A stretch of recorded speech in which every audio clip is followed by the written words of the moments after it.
محبت رب سے ہو تو سکون دیتی ہے، نہ خوف ہوگا جدائی کا اور نہ ہی کوئی خطرہ ہوتا ہے بے وفائی کا۔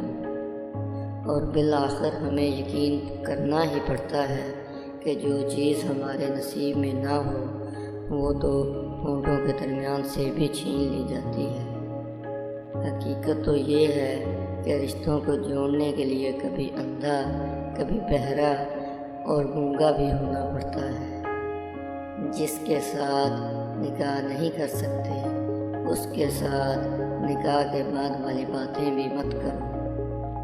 بدلتی ہوئی چیزیں اچھی ہوتی ہیں، مگر یقین کریں بدلتے ہوئے اپنے بہت تکلیف دیتے ہیں۔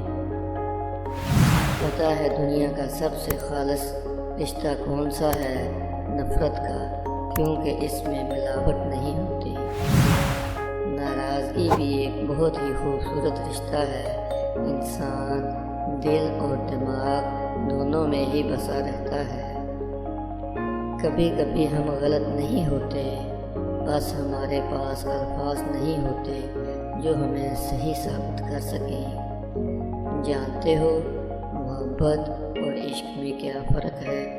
اپنے محبوب کو اپنی چاہت کا اظہار کرنے اور اس سے اس کی محبت پانے کی خواہش محبت کہلاتی ہے، لیکن اس کی محبت اس کی چاہت حاصل کرنے کے لیے اپنے رب کے سامنے گرنا اور رونا عشق ہے۔